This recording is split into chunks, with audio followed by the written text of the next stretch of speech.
Well, good morning, everyone. And every day we rise is a great day to be alive. And welcome to Portsmouth Coffee Talks morning show. I'm James Slim Overton, and I'm here this morning. And our co-host won't be here this morning.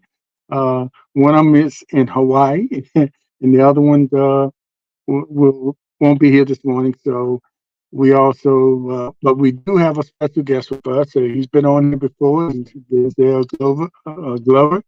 And good morning, Denzel. How are you? Good morning. Good morning. You have a brand new co-host today, right? Me, and you will take it over. It's called the take.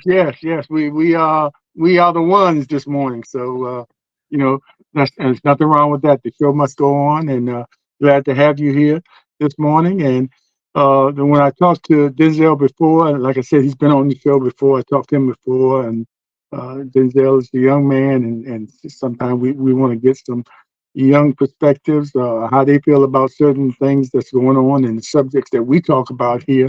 All of us co-host on here of a certain generation, and Denzel represents another generation. So, we all have different views on different issues that's going on today, but we're going to talk about some of those things. A little bit about, and neither one of us are attorneys, although Denzel has a sister who is an attorney, and she's been on the show before, and probably in the future we'll probably have her on talking about some of the Supreme Court things, even though that's not her uh, expertise, but being an attorney, she knows a little bit about how that goes. But anyway, we want to talk a little bit about the latest Supreme Court rulings coming from a layman, and a little bit about the Project 25 and some other things. And then I want to know how some of these national issues, how does it affect our local politics and some of the things that's going on.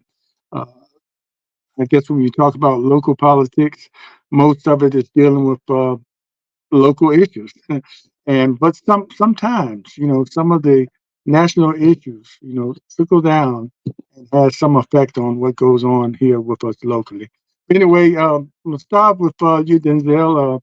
Let's start with the uh, project 2025. What exactly do you know about it? And I'm asking you this because a lot of people, we're hearing a lot about it now, but I saw a report where most people, if you ask the everyday average person on the street, they may have heard about it, but not as familiar about what it actually is. So, what does it mean to you? What is it to you? So let's talk about Project 2025 when it comes to all of us, especially on a local level. I'm kind of on both sides of the fence with it, not with being on that side of it, but I'm on the side of, like you said, it wasn't being brought up until very very recently, right? So I kind of wish that from a democratic standpoint, it wasn't rushed out like it's being rushed out now, because it kind of seems more of like an emergency attempt to get us out to vote this November, which it is extremely important for us to get out to vote.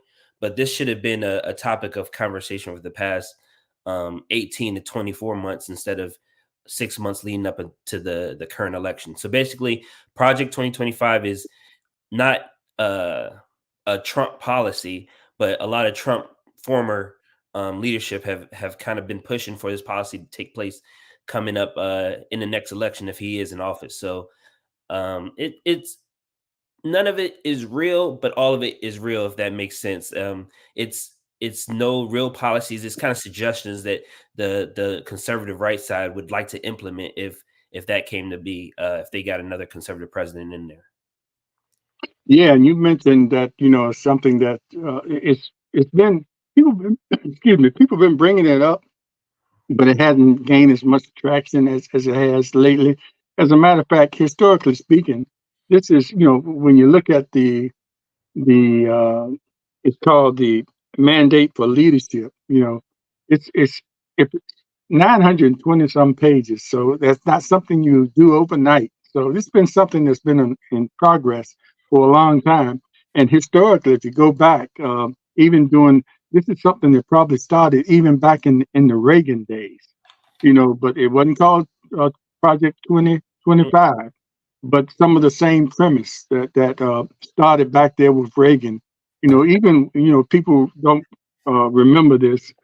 Some people might not remember this, but back there in the Reagan days, it was like making America great again. That was one of his mantras. That was something that he was saying then. So if you want to take it back historically, this is something that been going on, you know, quietly and loudly. Like you said, it is a thing, but it's also a thing, but quietly and loudly for years. And now they probably put it in a book form or in a mandate form that um, it will be something if a conservative president gets in there. Now, Trump's name is mentioned because that's who is running now, and a lot of this would fall right in line with some of the Trumpisms that we see around. But yeah, this is something that's been around for a while. So, uh, in your circle of people that you might be around, I know you're a military guy, and is it part of the conversation sometimes? I know most of the people we hang around, we don't talk politics, but we do have a few people that we're around that that conversation, politics is a big part of what we talk about. So those people that you do talk to about politics, is it a topic of subject with people in your age group and your generation? Right. So And is it a concern? That's what. yeah, right. So to your point, we don't get around and kick it about politics every time when we first get together, right? We want to talk about the Cowboys possibly winning the Super Bowl. But Oh yeah, when we indeed. when we do get to talking about politics, it is very serious to us because the biggest issue that my generation and people of my generation are having is that it's a lot of people in leadership positions, whether it be the president or even the Senate, up there in age, and they're making these decisions that they're not going to be around for in 10 to 15 years, and so it's very concerning to my age group. We've talked about Project 2025. The biggest things, of course, that come out of that right now are, your diversity and inclusion, your, rights to women's health and what they do with their bodies. Those are the biggest topics that come out right now when it comes out to Project 2025 for us. But at the same time, like I said, these are issues and policies that have been going on since the Reagan days. And so it's being highlighted now and put on graphics and shared on social media. I think the biggest thing that we have to be worried about from now until November is the amount of misinformation that will be put out there from local to national politics. And unfortunately, a lot of people will see something at face value on social media without doing their own research or actually Right. into it. And then that's the biggest issue that I see coming from my generation and even older. But we're concerned about it, we're worried about it, but we're dealing with a lot of issues that, you know, are outside of that, because housing for my generation is Hmm. extremely difficult to get into right now. Just paying off all their education loans. We're more concerned about, well, they're like, which president is going to cancel all your student loans, things of that nature. So it's different issues that we're looking at, but we're aware of all of the issues, but it's trying to make sure that we kind of tackle what's going to be best for us in the next 5 to 10 years. Yes, indeed. And as far as the Project 25, the saying is that the devil is in the details, and a lot of people, and you mentioned about the highlighted some of the issues that come to mind that everybody thinks about. The abortion issue and pregnancies and things like that. But I would suggest that people, if you get a chance to get that book, you can download it. Go into, start in the middle of the book and read some of those details. That because nobody can sit down and read that whole all those 900 some pages, but you know, get a little taste of what the details are. Because it goes way beyond some of the basic things that we're talking about. And let me ask you about this. You mentioned about we heard the Democrats talking about all the talking points about how good the economy is and everything like that. But one of the concerns I heard from the younger generation or younger people or people in general, that they're concerned about the high prices and things like that. Even though the economy is going well and maybe the stock market looks good, you know, but a lot of people are not in the stock market, so they don't see that. You know, but they see when they go to the grocery store and grapes or whatever you get normally, uh, uh, twice as high as they were before. even though the economy looks good. But those things that affect you every day, they are the things that are really concerning. Do you think that's something that the Democrats are missing in their messaging as they try to encourage the younger people to vote because it's a lot of apathy there? Yeah, and I am in that boat. Well, I'm not in that boat. You know, I'm a Democrat and I vote Democrat, but at the same time, I feel like the Democrats have failed, um, especially leading up to this presidency, to actually reaching the people. Because here's what's happening, right? Um, they're saying the economy is good and this and that, but the young people are suffering because, like I said before, one, we're not able to get into housing that others may have been able to get in before us, because you have housing that's 300, 400, $500,000 now, whereas those prices weren't like that maybe 5 years ago, right? Some of these houses. Then you got the food prices that are soaring, gas prices are soaring. So it doesn't feel like the economy is better to when it comes to the younger generation per se. And so the part of misinformation that's going to come in that I'm concerned about is, a lot of people, especially young people, are saying that, when Trump was in office, things were better, for us, but they don't realize that, one, we were in kind of lockdown for 2 years Hmm. for the first part of that presidency. So of course, gas was a lot cheaper. The housing rates, you could get a house at 2%, 3%. A lot of things are different, but we were also on lockdown. But we don't remember that, or we don't, say that. They push out the information that things were better for us. We were getting stimulus checks and this and that. And I'm concerned about all that misinformation that's going to be pushed out. And either it will keep people from voting or voting in the opposite direction. And that's kind of where I see things going. And the Democrats, they should have made a move faster on if they were going to let the president run again or not. Because at this point, if the younger generation, they're seeing on both sides of it, they're seeing a young, not that he's younger, but it seems more vibrant on the other side than it does on this side. And that's concerning, especially when it comes to young people and social media and things of that nature. Yeah, definitely they should have pushed. How do you feel about, all of a sudden now they want to push and even think about a different candidate, at this juncture when there were plenty of opportunities early on in primaries or something like that to do something then. I heard somebody talk the other day. A lot of people are saying we need to ride with the president, which is probably true now. But you know, there's nothing saying, why can't some Democrats be individuals as well?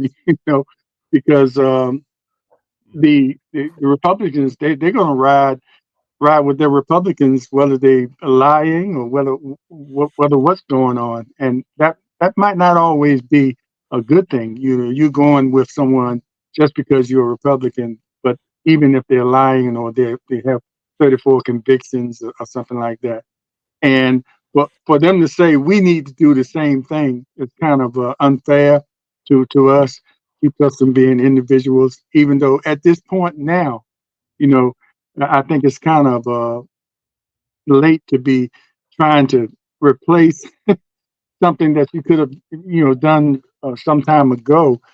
How can you gain traction now trying to replace the candidate with with such little time? And the only thing you can do now, like you mentioned earlier, I think Biden has to get out more. I mean, uh, you can't just stop by a barber shop or something like that. Uh, some of these social medias that are black owned and operated, you need to be there, giving your message. And, it's certain things that he has to do now, but it's going to look like to certain people, now here you come. Just like we talk about locally in local elections, all of a sudden the last 3 months, you see people that are appearing places that they weren't appearing all year or their whole time they were on council or something like that. So it's kind of crazy. But what would you say? How we get the messaging? Because you did make a good point. Whatever you heard, you need to also do your own research so you can formulate an opinion that's something you can take to the ballot box with you and be assured that you're making the right decision Yeah, because you inform yourself along with paying attention to what's going on around you. right, right, right. And I agree. And like you said, The Republicans right now, they're all going to ride for their candidate no matter what, which is, you know, is something that, like you said, it's kind of unfair to the other side, telling them that that's what they need to do. But in Hmm. order for them to win, that's what, the Democrats are going to have to do. They're going to At have this to point at now, this yeah, point, and the president, I I feel like the change was going to be made, it should have been made or talked about at least 2 years ago, 18 right, months ago, to kind of, because they knew where he was at, and they knew where he was trending to, and someone should have made a leadership decision and said, hey, we can't do this in 2024, not because of what we're going to be going up against and how it's going to look and things of that nature. But at this point, the Democrats have the president, and they have to roll with the president. Everybody needs to get behind it, but it's tough when it doesn't seem like those issues that some of the younger people or other um, people are asking for are getting done. So that's a tough ask to do, at this point. But I definitely agree with you that it's going to take everybody to get that information to be able to be aware of what to do, because this election is very important, especially when you talk, like you said, the Supreme Court justices and things of that nature. It's a very important election, and so I just hope everybody makes the right informed decision, whichever way you go. yeah, yeah. It's gonna have to be that way. Um, let's get into a little bit about the Supreme Court latest decisions, especially the one dealing with the Trump immunity issue there. It looks like, I mean, they're doing this stuff right in our face, in plain sight, and that's what we talk about on this show a lot. We want people to be aware. Pay attention to what's happening right in your face. They're not even hiding it. They're not even being covert with it, to use a military thing, but they're being overt. I mean, they're right out there in your face, doing things and saying things, and what they're going to do. And even at the Supreme Court level, which you never thought about, you thought at least at the Supreme Court level, that's where you would see the most integrity and honesty and all that. That's where you would be looking for all that. All this stuff below that, you say, okay, that happens. But at the Supreme Court level, you know, justices that their decisions are based in are verifiable, the Constitution, and looks like that they're favoring one person. I mean, how crazy is that? How does that look for you guys? I mean, your generation. I mean, it's concerning to us and our generation because we never seen anything like this. And if you know your history, I guess you understand that as well. But y'all are looking at this, some of you for the first time, and I guess you're looking at. Are you looking at like this is the way it is with the Supreme Court, or are you all surprised? As surprised as we are, and we have the history with the Supreme Court. Yes, so like the highest court in the land, right? That's the God's court in the land. in the land. That's where all we would think the highest integrity would come from, right? The Right, highest right. every moral, like at the end of the Morals. day, we know that Supreme Court should have the best interest of the country, for front and foremost. So it is very concerning to us that we can see that they are leaning to one side. But if we think about it, he was able to put 3 Supreme Court justices in there in his last term. So you got to think 3 of them will always kind of be on his side. I think it's 6-3 conservative to liberal up there Yeah. as well. So yeah, the conservative side kind of had, and that's another thing where I talk about Project 2025. They already have the Supreme Court. So a lot of these things, if they wanted to put them in place, I feel like they would have done that already. Um, so, but it will be something we need to look for. And like you said, 2025, they'll have all 6. They may have the presidency, they may have the Senate, and then things could really get shaken up. So, we're very concerned about the Supreme Court. But the issue with the Supreme Court is kind of like a lot of issues, even with local politics and things of that nature. The changes they really need to make, the people in power aren't going to make those changes against themselves. So, like with the Supreme Court, where some feel like there should be an age limit on the Supreme Court, um, Right. to be able to not have people have lifetime terms, because lifetime terms don't serve the community at all. They just Right. don't. And so, but who on the Supreme Court is going to say, well, no, I want to give up my seat at this age? No one. So we're concerned about it. We don't know what the future kind of holds because whoever gets in office will have that power to kind of do some things that will last at least 20 to 30 years. And Yeah. so, we're kind of feeling helpless at this point, my generation, because at the end of the day, we if we don't have the power, we can't make the moves. So it's kind of we're at the whim of the current leaders in power, the current administrations, and to try to navigate those waters from there. Yeah, but you're getting a lot of people from your generation that are saying they just going to sit home on the couch or they're not going to vote. What is it going to take at least to make to convince them? Because I can understand where they are, where you are as far as what you're thinking, which way, which either way I go, my interests are going to be served. Because if I get out there and vote now and put Biden in, and okay, and then after November, January comes and he's inaugurated, as president, then okay, we're right back where we started. And, will my interests be looked after? Would they even care because they got the, how it goes. Sometimes after some people administration gets in, then uh, certain people or certain factions are forgotten. You know. I think it's going to be real tough. I'll be just honest with you. It's going to be real tough to get a lot of, especially younger people, out to vote this election, and it's kind of been disingenuous lately because the Project 2025. The reason that's been brought up so much now and pushed is because the Democrats are trying to put that project like specifically on Trump. So if you look at social media now, you'll see Project 2025, and then you'll see Trump's picture on it being Yeah. shared with all those points of what's happening, right? So that's the Democrats' way of trying to push that out to social media, saying, "Hey, this is what he's bringing in. You all need to vote, as young people, because this is what's going to change." So that's one way they are trying to push it. Then, I don't know if you watched, but the BET Awards, right? So the Hmm. BET Awards was a big topic this year because it seemed more of a Democratic National Convention award show than a BET award show. So Yeah, they did more messaging than you the saw a lot of Democrats. messaging, and you saw a lot of commercials, a lot of things of that nature. And I get it, but it comes off as pandering when we're not doing that throughout the year. And it comes off as very disingenuous.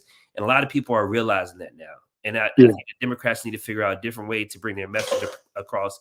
Even with the vice president, as much work as she's done, we salute her, but she hasn't been as active as she should have been these 4 years, especially when it comes to our community.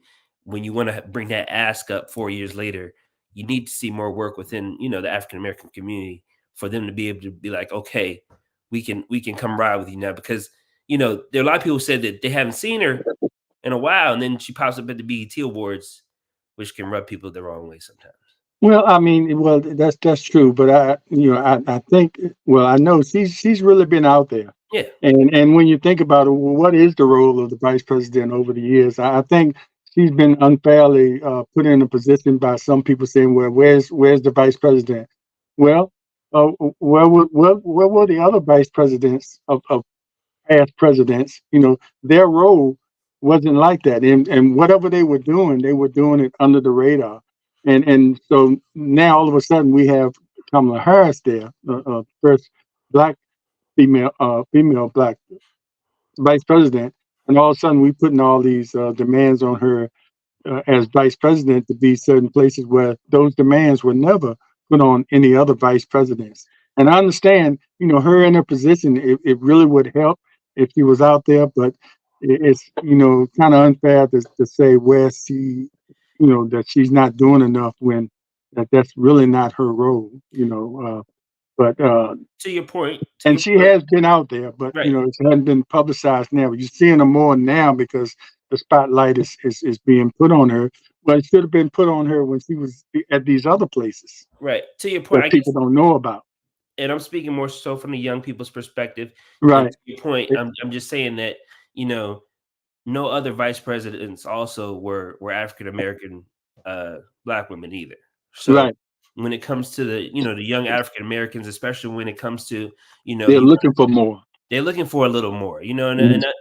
and I've never taken away of how much she has done because she has done a lot. I'm just saying from a young perspective, you know, when they were running for office, you know, we were at Howard and we were doing all these things, you know, with your for a sorority, and then it was just it kind of kind of fell off for 3 years. Yeah, She wasn't doing anything, but then it's picking back up now. Just it doesn't feel, you know, real sometimes. And that's from yeah, a young person's perspective. Not to take away of anything she's done because she's been doing the most work and salute to her because that job is extremely difficult being the first of anything. So we give her that. It's just that that's what we're looking against when it comes to the other side and kind of what they feel because that base feels like their leadership takes care of them when it comes to that even if it is lies or false truths if that makes sense because it yeah, seems like his base feels like he cares about them or his base feels like he rides for them with what they want. So I think that's the biggest difference right now that I'm seeing in the elections. yeah, and that's why they're overlooking everything else. They feel Right. like he's riding and dying for them, Hmm. and little do they know he could care less. Exactly. Exactly. But yeah, he could care less. You mentioned something about the project 2025 and how it's not or is or not a Trump thing. Let me let you listen to Kevin Roberts, who is the president of the Heritage Foundation, who has spearheaded this. Hold on just a minute. Hope you can hear this. Yep. You have said that this plan is about institutionalizing Trumpism. So, just because I also know you all, you're not just the president of the Heritage Foundation, you're also president of the Heritage Action, which is the political action committee. And so, is it tied to Trump or not? I said the context for that comment to the New York Times was that the work of the Heritage Foundation was to institutionalize Trumpism. Trumpism as a new version of conservatism, conservatism that recognizes that by every objective measure, the United States is weaker in 2024 than it was in 1984. We also happen to think that's reversible, by the way. We're ultimately optimists. And by institutionalizing Trumpism, what we're saying is that even though we are known as Ronald Reagan's think tank, I'm a son of the Reagan Revolution, I'm very proud of that, but that's 40 years ago. And we need to understand what time it is in America. And right now, Donald Trump, whether someone likes it or not, I happen to like it, is the standard bearer for conservatism. Well, Michael, what time is it? And that's the president of the Heritage Foundation, Kevin Roberts, and president, and uh, and the Heritage Foundation is the one that's pushing the project 2025. So even though they say this for the next president or conservative president, they still, well, the reason I guess they have Trump is in the picture because he is the uh, nominee, or he will be the nominee. So, so they're looking for, and it's like we mentioned earlier, I think it falls right in with some of the Trump some of his policies. Well, I can't say Trump policies because he doesn't have any. What I haven't heard him talk about any policies, but his Trump talking points. I'll put it that way. The project 2025 falls in relationship to some of the things that they want to do. And of course, he's going to go anywhere where he can get that support, and he's not going to go stray away from his base, whether they're Christian nationalists, whether they're whatever they are, whatever they stand for. If that's his base, that's who he's gonna stick with. But that was just the president talking about. A big part of it right now is for Trump. But this is a long range plan. Even if Trump doesn't win, this plan is in motion. Yeah, In it'll motion. be the And 2029 plan if he doesn't win. Then it'll be the right, right. And they're very patient. They've been, yeah, like you heard him talk about, he's been a Reagan fan, and that's 40 years ago. So it's like I mentioned earlier, this has been going on for a long time. You got to give it to them. These guys have been persistent, you know, yeah, in what they want, and they uh they uh they can wait. You know, some of the things to our fort now, we want things to happen right away. Sometimes you have to set you have to plan and then set things in motion.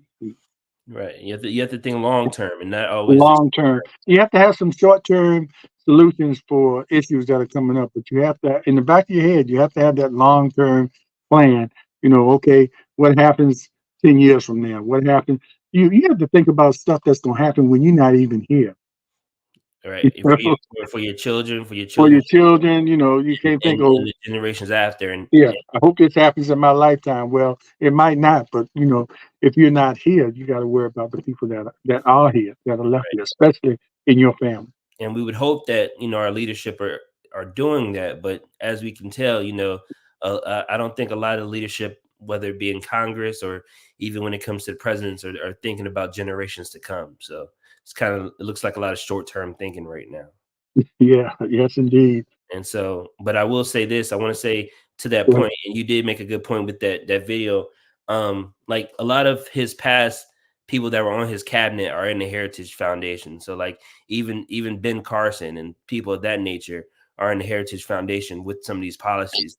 which So is crazy, him saying he it, doesn't know anything about it. it is well, he does things like that all the time, right? Oh yeah, well, I mean, That's we know who he is. So he has to have his daily lives. right, and so but his base rides with him for it. So Yeah, that's something that we need to pay attention to and be vigilant about, because at the end of the day, they're going to come out and they're going to come out and support, and like we're in unprecedented times, because I don't think we'll see a presidential debate again. I think we've seen one presidential debate, and that'll be the last one before we vote in November. yeah, And if you think about it in other historical times, I think there's been at least 2, 3, 4 presidential debates, or at least VP debates, leading up into an election. I don't think we'll see another one, and that's yeah, kind of scary when you think about it. yeah. I mean, if they wise, they shouldn't have had the first one. Right? Yeah. But Well. I mean, because Biden could have come out and said, "Well, look, I'm not going to debate a liar," Yeah. because Yeah. I know what he's going to do. He's going to get up there and lie, and they would hit him hard with that. But he would be making a good point, and He'll be and his making a stand. supporters, right? Yeah. He'd be making a stand, and his supporters would say, "Yeah, I don't blame you. Why Right. would you get up there?" And then he got up there and performed poorly, Right. and sort of fell right into The trap. uh, the trap of him looking old, like they were accusing him. And And I also didn't like, so because a lot of that debate, just trying to talk about everything, right? That yeah, go debate, ahead. it was a different setting too. That you're not going, because you didn't have an audience there, okay? Hmm. So that's already not going to help out, without having that energy there for someone like Biden, who maybe does like to have the crowd or things of that nature. It was just And a Trump likes that crowd, but Trump he, doesn't have to. He doesn't have to have a crowd. right, he doesn't, right, he don't all he needs is a microphone. I mean, that would have been a plus for him because he would have played to the crowd. But he He doesn't. right, but he doesn't need it, right? Mhm. But I think some people, in that environment, you gotta have what you need to get it done, and I just think that we need a better showing next time if there is one, but we got to get everybody out to vote whoever for whatever candidate you want. And everybody talked about the fact check, and I think even if either one of us had been there, not being seasoned journalists, we would have had to say, "Hey, wait a minute, man. What you just said, Right. I know for a fact that that's not true, or quote some things, that prove him wrong. Hmm. You just can't let. I mean, he lied the whole time, and that's another thing. They didn't focus on that, like the Democrats now. The thing they started talking about was replacing Biden, rather than Uh, I can see they can talk about that, but they still let him slide with all that, you know.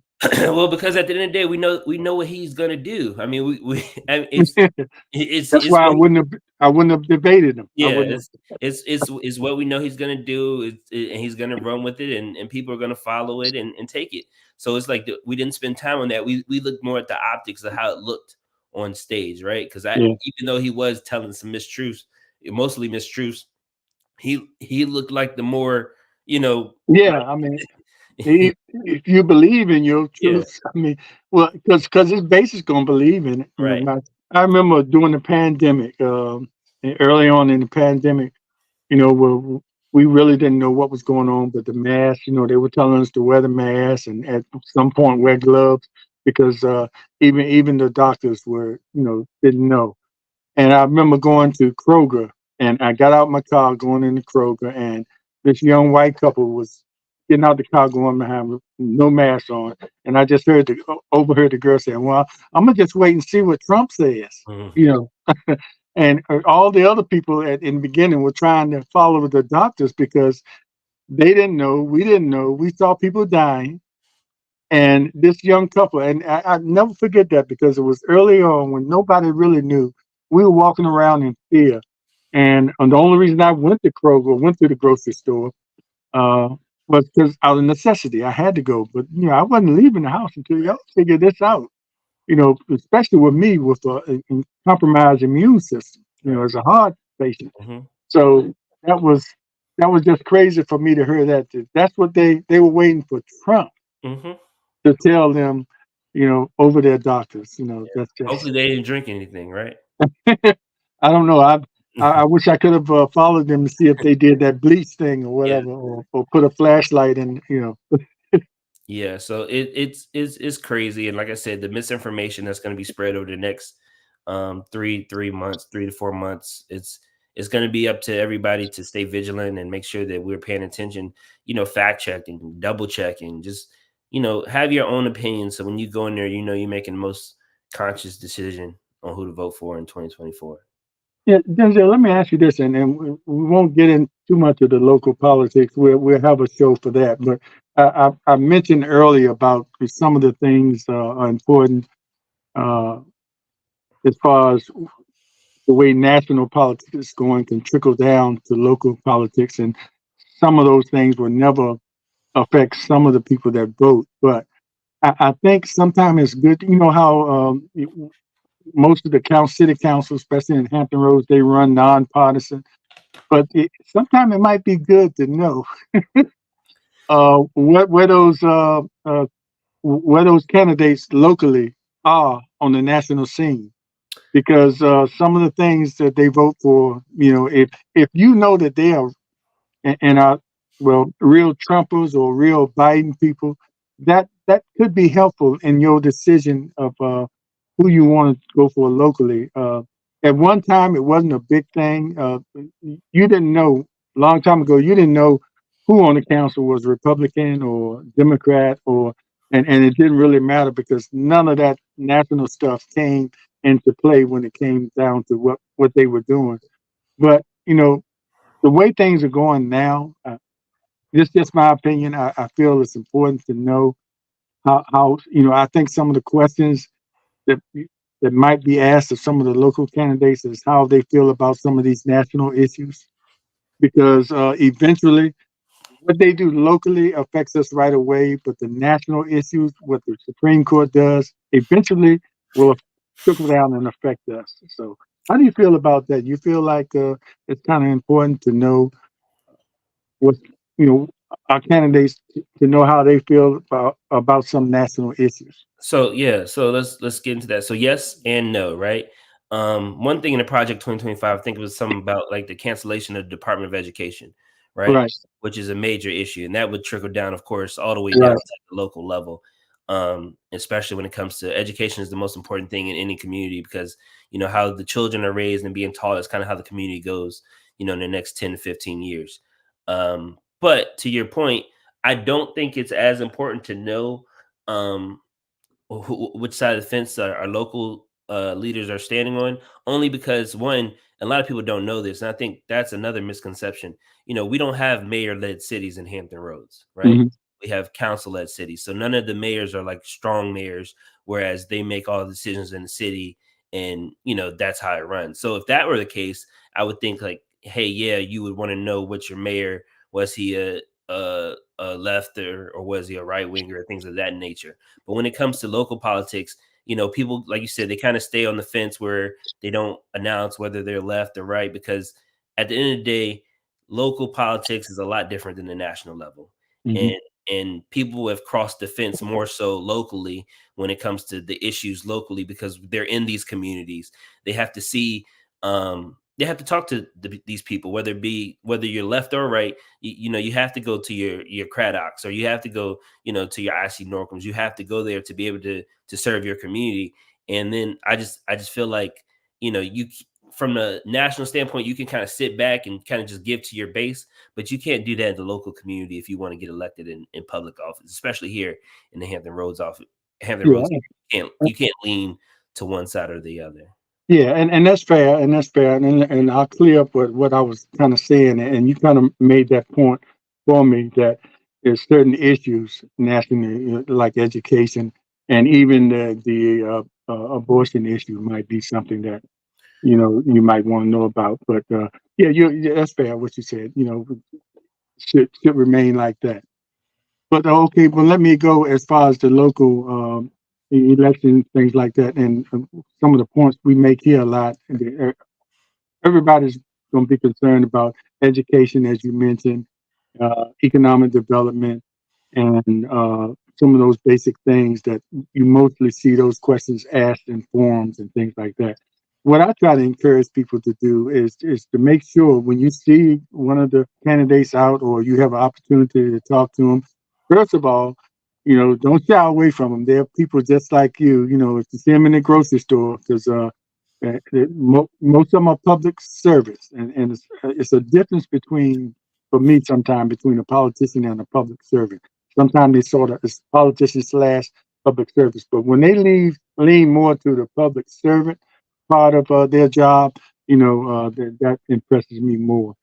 Uh, so I think you should ask those questions of those candidates, especially if it's some interest to you, like you mentioned, Truxton or IC Northam or Thurston or your communities, and you have to ask those questions and find out where they stand there, because everybody's gonna agree to those basic issues, and that should be answered by them too. But sometimes we don't ask those questions, and of those candidates, either to find out how knowledgeable they are, or how they feel about your special interests, and that, I think that's important for us to make sure that we do that as we vet the candidates, especially when you have so many candidates running.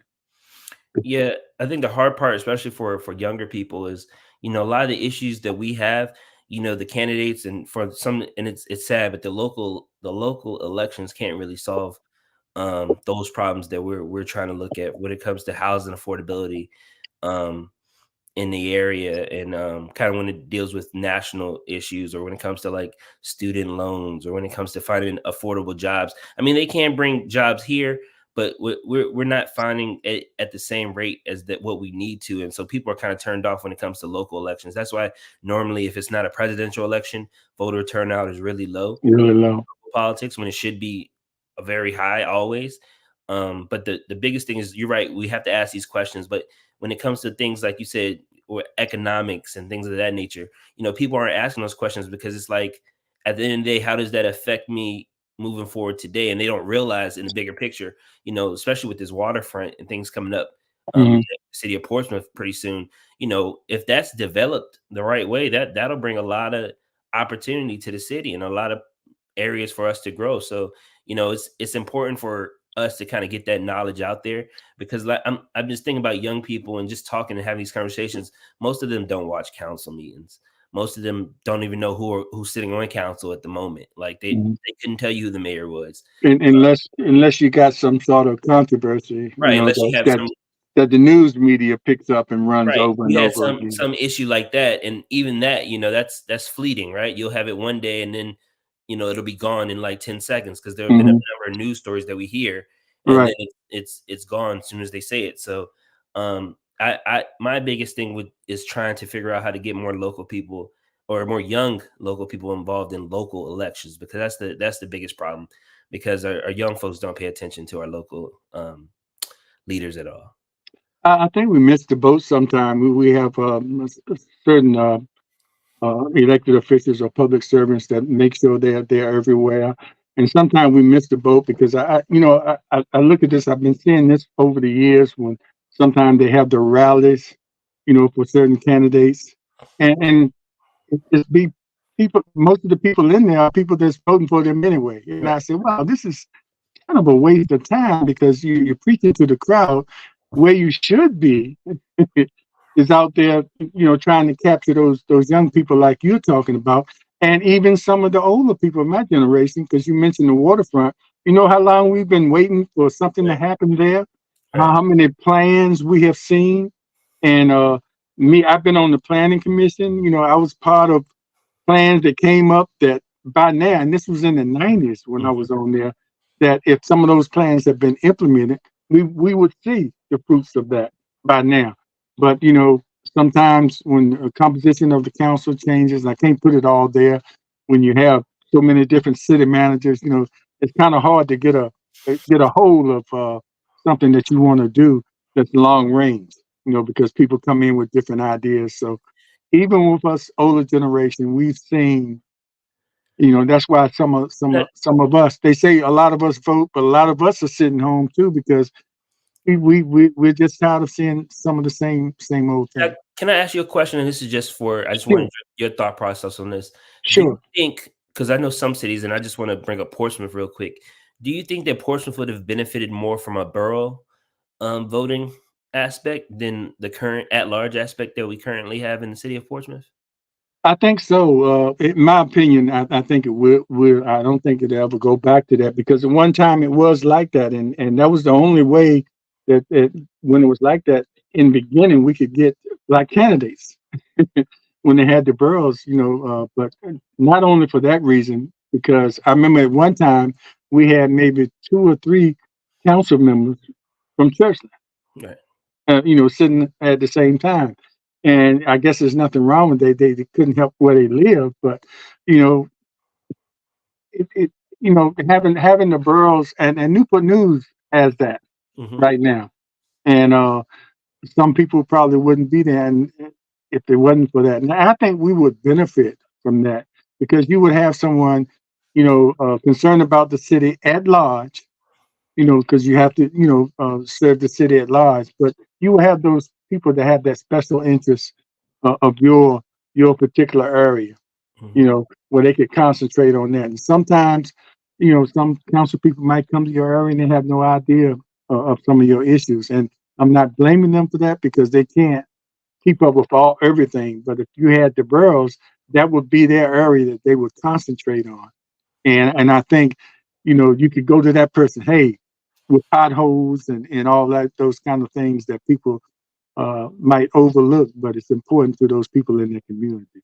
Right. So Yeah. I don't know if we can ever get back to that, but No, yeah, nobody's it, gonna vote for that, but, yeah, yeah, I just think it would have served the city well because, like you said, other cities do kinda have that in yeah, place where you can have that focus on your specific area, and I feel like more things would be able to get done just because, when these council members, right? They're stretching themselves thin because they're trying to, promote every aspect of every population in the city, and that can kind of stretch you thin. And we like to say the council's not a full time job; it's a part time job, but they do full time work. yeah, they do full time work, and You gotta, it's unfair for them to for us to expect them to be up on every little every neighborhood, even though they right, try to be, but it's hard to be able to do that. And any neighborhood you go in as a council person, they expect you to serve them, and just like you would any other neighborhood. right, But yeah, I mean that would be a revelation if that could happen. But you know, I think we that ship is passed. You know, as far as going back there, it was brought up a few times and never brought up to the point where it came to a vote or even serious conversation where it should have been. right. You know, with the council. Yes, sir. So you know, I just hope that we can keep having conversations like this on shows or other shows like this. We'll have conversations and. Those barbershop conversations. I hope they all not all about sports, and they all not sitting around talking to Trump on the phone Right, like that barbershop in Atlanta. But you know, I guess that was fair. You know, for them. You know, that was their man. You know, maybe Biden needs to do something like that, sit down in the barbershop. But you know, whatever it takes for us to get people out. You know, when we look at our voting percentage and it's like you know, the highest is like 40%, and sometimes we at 25 to 30%. And that means a very small amount of people are putting people in office to represent everybody. And when we got 60 some thousand people registered to vote, of course, you're not going to get all those people to register to vote. But I think it's unfair when some, you know, when we don't go out there and pick, and then didn't want to go to council and wait till the end of the meeting and complain about everything.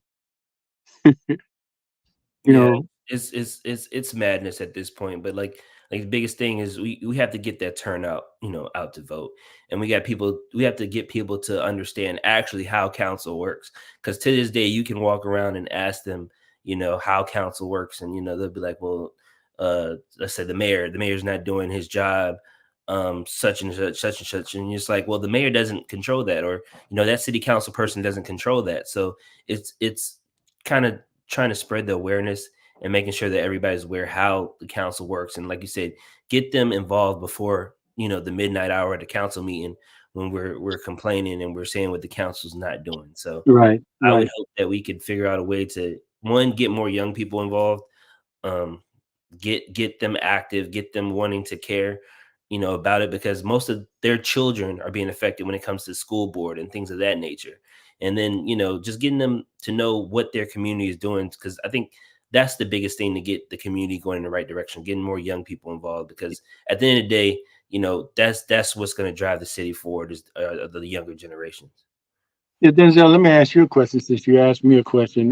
When you were in school coming up, was civics taught when you were in school, either elementary or high school? Was So high school civics was taught, but it's like you do it for a year. It's not something you spend 4 years on, in high school. So you do civics, but even in civics, like, we didn't learn about the local politics. We learned about the national, mm, level type of politics, things like that. And to your point, I think maybe you should have spent more time in your local politics when you're having these civics classes and things of that nature. Because I can't remember one discussion ever talking about, the mayor or council members, or how the actual city works yeah, outside of we talked about, you'll talk about your state legislation maybe, but mostly you spent talking about national politics and national, civic duties, like your judicial branch, your legislative branch, yeah, your executive branch. That's what we mainly focus on when it came to these civics classes. So, yeah, that would be something we would need to implement. But they're trying to take stuff out of the yeah. education. Trying They're to take trying to that take stuff away, out. yeah, back to 2025, to wrap that around before we close this out. But they're trying to take away, slavery discussions and things of that nature. And Yeah. it's going to be real interesting what it looks like going forward. And knowing that history is so important too. That what a lot of times that's a motivation for young people coming up to get involved Right. when they know how it really was back there. If they because they didn't experience and they never will experience, well, not quite like that, or the Jim Crow era, but to read about it and know that that actually happened to your grandparents, or Grandma, your yeah, granddad, things of or that nature. your ancestors, period, even if you didn't know them. And I think That's a motivation, I think, sometimes. it's also important, not for just the school systems, because we say the school systems, but we as a community need to Yeah, educate our own, and educate, um of what really happened. Because at the end of the day, other communities, they educate their children about things of the past, the history, and they're never going to let their children forget it. So yeah, there's just certain things that we need to do as a community to, have our own knowledge, because you can go talk, to children now and people in the community where they don't have that knowledge, like you said, that history and stuff in the Jim Crow era mm, and things of that. And we're losing, that knowledge in our, and that's something we can't do, because once we lose that knowledge, we'll lose it forever. So. yeah, and it's part of our African heritage, and that's the way they used to pass down the history of the families, of the tribes, and everything, and that's how everything was shared. And that's something we have a responsibility to do that even before the kids get to school. And we about coming to a close, but I'll bring up this one other thing. My civic league adopts Douglas Park Elementary School, and one time I went in there and during Black History Month, and one of the things, to your point, one of the things that I was tried to make note of, that they were talked about all the national figures, but nobody brought, now some of the, like the mayor, will go in, the vice mayor and council people will go in there and they get a chance to meet them. But they don't know anything about the first black mayor, you know, the first black female uh, city council person, or the first female mayor, you know, and that local history, people that you can feel and touch, or know somebody in the family. That's what's in my opinion, that's what gets you motivated and carries on and plants that seed. That later on you'll get involved in what's going on in your community, and be more active. I'm not saying you have to be a community activist and be out there every day, but just be involved enough to be aware of what's going on. And when it comes time to vote, uh, go to the polls and vote, and make an educated vote. Don't just, how many people come up to the poll on poll days. Who do I vote for? And that's kind of sad to me. It's always been sad to me on that day. But anyway, I just had to make that point. And at this time, if you want to make any last comments before we go, and we'll make sure we'll do this again the next time. We'll concentrate on more the local politics, or whatever you want to talk about. From your perspective, and hopefully we can get Sahara Chavis on here to talk about this. She was a guest that we had advertised to be on here, but she couldn't make it, and hopefully she's doing better. But, Right. So I just want to thank you for having me up here. Of course, it's always great to talk to you and things of that nature. I want to have a discussion where we get more young people up here. yeah, Maybe we can figure it out to get a panel of young people and young minds. It's kind of hard at this time. It's 6:30 on a Monday, or 6:30 to get some of my generation in here, because we're getting the kids up for school. We're getting ready to go to work and things of that nature. But it's important, for our voices to be heard as well, because it just makes that conversation much better. So I would like to say that, if you know any military folks, whether active duty, veterans, spouses that need any support or need any guidance, to be able to reach out to me, as that's kind of what my role is, and that's what I do currently, as the director of Mission United at the United Way of Southampton Roads. Whether if you're a veteran, spouse, need any type of assistance, need any type of support, I'm here if you need me. So just want to give that olive branch out there. And then last but not least, just everybody be informed this voting election. Make sure you get the facts. Make sure you double check the facts you think you know, because we want to make sure that everybody's well informed when they go into the poll. So that's all I have for today. And I thank you for having me on. I hope we had a good conversation. But we definitely will have many more in the future. yeah, and I appreciate you. And how can people get in touch with you, Denzel, So the best concerning the United Way? Right. The best way for now is to, go online to United Way's website. If you click on Mission United, that's basically our military section, our military page, and it'll have a link to get you right to me. And we'll get to you as soon as possible, and we'll make sure you're taken care of. So for So right now, that's this is for all issues, health all issues issues, from if health, they have dealing with some mental health health, issues mental health, related to their service or something like that. anything like that, VA Mhm. issues, issues where it's direct finances issues, if rent or your rent's past due or things of that nature, utilities, if you need any, help like that, well, we'll take you in on a case by case basis to try to get you to, a better self-sufficient life and to make sure that you're taken care of. So anything that you can think of, we're that bridge to get you to where you need to be.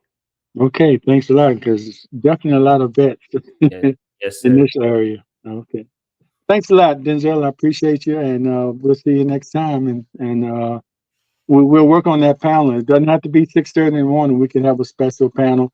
Um, we're not doing the Thursdays for the rest of the summer. We're just taking a break on the Thursday nights, but we'll pick it back up in the fall. But before that, we can put together Do a a special one. special day for Yeah. the panel, because I've also would like to get some college students in there.